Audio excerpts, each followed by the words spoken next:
सप्तशिला जंगल में एक प्रसिद्ध गुरु यशवर्धन का एक आश्रम था, जहां विभिन्न साम्राज्य के राजकुमार शिक्षा ग्रहण करने आते थे।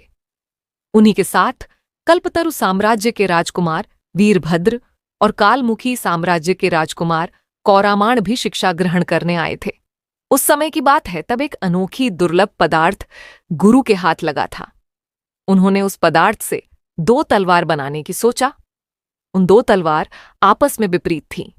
एक तलवार से अगर किसी को वार किया जाएगा तो वह मर जाएगा, और उस तलवार की चोट की दवा वो दूसरी तलवार थी, क्योंकि दूसरी तलवार उस पहले तलवार से वार किए गए जख्म पर स्पर्श करने से बचाया जा सकता था। इसलिए गुरु यशवर्धन दुविधा में थे कि वह तलवार सही राजकुमार को मिले। वह तलवारें पाने के लिए हर राजकुमार व्याकुल था। अतः गुरुदेव ने एक प्रतियोगिता रखी और कहा, जो भी इस प्रतियोगिता में विजयी होगा उसे ही वह तलवार मिलेंगे।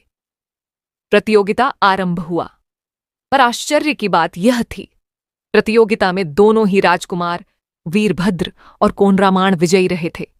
इसलिए गुरुदेव ने कहा, उस पदार्थ से जो तलवारें बनेंगे उन दोनों को एक एक दिया जाएगा। पर गुरु ने यह स्पष्ट नहीं किया कि किस वह जान बचाने वाला और किस जान लेने वाला तलवार दिया जाएगा, क्योंकि उन्हें भय था कि कोई भी राजकुमार अगर वह जानलेवा तलवार का गलत इस्तेमाल करके लोगों की जान ले जाए तो वह दुनिया में हड़कंप मचा देगा। इसलिए गुरुदेव ने कहा, 10 साल बाद ही तुम्हें यह तलवार मिलेंगे। देखते ही देखते 10 साल बीत गया। कौमाराण के पुत्र का उम्र अभी 10 वर्ष का था और दूसरी तरफ वीरभद्र की पत्नी अभी भी गर्भवती थी। 10 वर्ष पूरे होने के कारण गुरु यशवर्धन के आश्रम में कल्पतरु साम्राज्य के सम्राट वीरभद्र और कालमुखी साम्राज्य के सम्राट कौमाराण अपने गुरु को साक्षात्कार करने आए।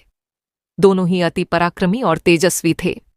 दोनों सम्राट गुरु के पास जा पहुंचे और कहा कि गुरुदेव, अब हमें वह तलवार चाहिए।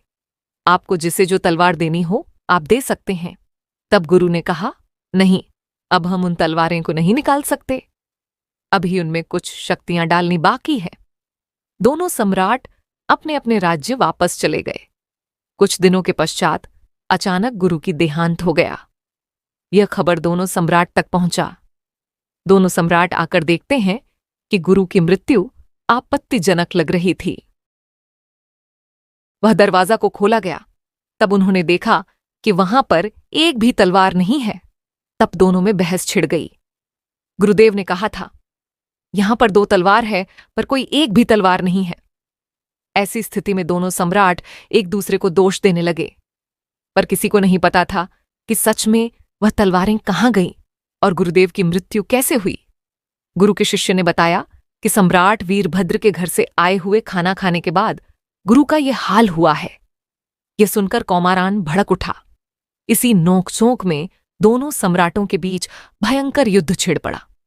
उदारगर्भ एक रणभूमि, जहां कल्पतरु साम्राज्य के सम्राट वीरभद्र और कालमुखी साम्राज्य के सम्राट कौमाराण की सेना के बीच रक्त रंजित युद्ध के पश्चात का दृश्य, जिसे देखकर आंखों से लहू की धारा बहने लगे। उदारगर्भ की भूमि जैसे रक्त से सींचा गया हो। तीर, तलवार, भाला, गदा, कटरा, चाबुक और सैनिकों की छिन्न बिछिन्न कटे हुए शरीर के अंश उस रक्त में सींचे हुए भूमि पर चारा जैसे फैले हों। पता नहीं युद्ध और कितना भयंकर रूप धारण करता। इसी बीच दोनों सम्राट एक दूसरे के तलवार की धार से जख्मी हो गए और दोनों अपना होश खो बैठे। इसके उपरांत युद्ध थमा, न कोई हारा और न ही कोई जीता। युद्ध के दौरान कालमुखी साम्राज्य के सम्राट कौमाराण के पुत्र के दोनों हाथ कट गए थे और वह भी शय्याशायी थे। ये बात सुनकर सम्राट कौरामन के क्रोध की सीमा नहीं था। वहीं दूसरी ओर कल्पतरु साम्राज्य के सम्राट वीरभद्र के धर्मपत्नी चैनिका ने एक पुत्र संतान को जन्म दिया। जब यह खबर सम्राट कौमाराण तक पहुंचा, तब यह क्रोध की आग में घी का काम कर गया। कोरमण्य इस वक्त संकल्प लिया कि वह वीरभद्र के पुत्र को मार डालेगा। सम्राट वीरभद्र के जख्म अभी भरे नहीं थे। उनका उपचार के लिए कई वैद्य लगे पड़े थे। महारानी चैनिका अपने पति के स्वास्थ्य को देखते हुए सारे राज्य का भार अपने कंधे पर लिया था। इसके चलते महारानी ने अपने पुत्र की देखरेख के लिए एक आया को रखा था जिसका नाम था छाया। महारानी को पशु पक्षी से काफी लगाव था। वह हर दिन पशु पक्षियों को खाना खिलाती थी। कुछ महीनों बाद दोनों सम्राट के स्वास्थ्य अवस्था में सुधार आया। सम्राट कौरामान के दिमाग में हमेशा वह तलवार ही झूलते रहते थे कि कैसे वह उन दोनों तलवार को अपने हाथ करें और सारे जहां पर अपना राज चलाएं। परंतु वह अपने पुत्र को अपाहिज देख और तलवार की न मिलने की वजह से क्रोध से भड़क उठे और युद्ध के लिए फिर से ललकार करने लगा। पुनः एक बार जो युद्ध अधूरा रहकर थम गया था वह फिर से आरंभ हो गया। दोनों सम्राट अपने अपने सैनिकों को लेकर युद्ध भूमि उधर गर्भ में पहुंचे। युद्ध का बिगुल बजा। दोनों में भयंकर युद्ध हुआ। कोई किसी से काम नहीं। दोनों सम्राट अपना अपना पराक्रम दिखा रहे थे।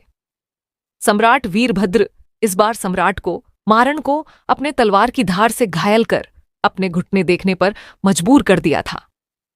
तभी एक बच्चे की आवाज में गूंज उठी। अस्त्र शस्त्र गर्जने के सामने एक बच्चे का रोना भारी पड़ रहा था। युद्ध भूमि में एक बच्चे की रोने की आवाज सुनकर युद्ध थम गया। वह बच्चा कोई और नहीं, स्वयं सम्राट वीरभद्र के पुत्र राजकुमार थे। घुड़सवार में मुखौटा पहने एक व्यक्ति ने राजकुमार को सम्राट कौमारान के हाथों में दे दिया और अपना मुखौटा खोला। वह कोई और नहीं बल्कि छाया ही थी। वह आया जिसे महारानी चयनिका ने अपने पुत्र के देखरेख के लिए रखा था। यह देखकर सम्राट वीरभद्र के कलेजे फट रहे थे। सम्राट वीरभद्र ने जब पूछा, राजघराने की नमक खाकर तुम इतने बड़े दुस्साहस कैसे कर सकती हो? तभी सम्राट को रामायण में बताया, यह आपकी छाया है ही नहीं। इसे महारानी चयनिका ने आपके पुत्र को देखने के लिए रखा था।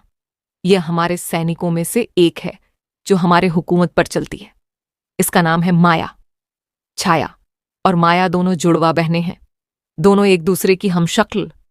दोनों अपनी अपने मालिक की हिफाजत के लिए अपने जान तक कुर्बान करने के लिए तैयार है। अंतर बस इतना, दोनों के मालिक अलग अलग हैं और परम शत्रु है। पिछले युद्ध के दौरान मेरे पुत्र के दोनों हाथ कटे हैं। आज भी वह शय्याशायी है। तुम्हारे पुत्र जन्म होने की खबर सुनकर मैं कैसे सह सकता था? तभी खबर आया, महारानी चयनिका राज्यभार संभालते हुए अपने पुत्र की जिम्मेदारी अपनी सबसे विश्वसनीय छाया को दिए हुए हैं। इसी का फायदा उठाते हुए हमने छाया को अगवा कर लिया और उसके बदले अपनी माया को राजमहल भेज दिया। कई बार माया ने राजकुमार को मारने की कोशिश भी की, पर हर बार यह असफल रही। पर आज नहीं, आज इसकी मृत्यु सुनिश्चित है। तभी कल्पतरु साम्राज्य के सम्राट वीरभद्र ने कहा, मुझे मार दो पर मेरे पुत्र को छोड़ दो। युद्ध हमारे बीच है, इसमें किसी निर्दोष का बाली नहीं चढ़ाना चाहिए। यह तो एक बच्चा है। युद्ध का यही परंपरा है। जो युद्ध मैदान में उतरा है उसे अपनी जान की परवाह किए बिना उतरना पड़ता है। तुम अपने पुत्र के दोनों हाथ कटने और शय्याशायी होने की वजह से एक निर्दोष बच्चे की हत्या नहीं कर सकते। कालमुखी साम्राज्य के सम्राट कोमारान ने कहा, शत्रु वृद्ध हो या बच्चा, शत्रु शत्रु ही होता है। इसे आज छोड़ दिया तो कल यह हमारे लिए मुसीबत खड़ी करेगा। इसलिए तुम तो मरोगे, तुम्हारे साथ तुम्हारा पुत्र भी मरेगा, जैसे कि गुरु यशवर्धन मरे हैं। सभी यह सुनकर हैरानी में पड़ गए। क्यों विश्वास नहीं हो रहा? तुम्हारे भेजे गए खाने में मैंने अपने सैनिक को कहकर जहर मिला दिया था और उससे काम पूरा होने के बाद मैंने उस सैनिक को भी मार दिया था, ताकि यह बात किसी को पता ना चले और मैं दोनों तलवार लेकर पूरे विश्व में राज कर सकूं। पर अफसोस, वह दोनों तलवार गायब है। पर कोई बात नहीं, इस धरती पर मैं ही राज करूंगा, तुम दोनों बाप बेटे को मारकर। ये कहकर कौरामान ने अपनी तलवार राजकुमार की ओर बढ़ाने लगा। तभी एक बाज उड़कर आया और अपनी चोंच से राजकुमार को उठाकर ले गया। वह कोई और बाज नहीं बल्कि गुरु के ही एक पालतू पक्षी था, जिसके गले में वह दोनों तलवार लटकी हुई थीं। क्योंकि गुरुदेव को पता था कौरामान दोनों तलवार पाने के लिए कुछ भी कर सकता है, इसलिए उन्होंने तलवारें छोटी छोटी बनाई, जिससे कि किसी को शक ना हो कि तलवारें एक बाज भी ले जा सकता है। और बाज को कह दिया था कि अगर कुछ संकट आए तो यह तलवारें लेकर तुम चले जाना। तभी वीरभद्र ने अपनी कमर से एक चाकू निकालकर सीधे सम्राट कोरामांड के आंखों पर वार किया, जिसे कोरामांड की आंखों का पुतला जाकर आसमान में उड़ने लगा। इस आप की पुतला को उस बाज ने दबोच कर खा लिया। रानी चायनिका को राजकुमार को सौंपते हुए वह बाज उड़कर गया और नदी में वह दोनों तलवारों को विसर्जित कर दिया, जिससे कि वह दो तलवार जो प्रकृति से आई अनोखी दुर्लभ पदार्थ से बनी थी, वह उसी प्रकृति में समाहित हो गई।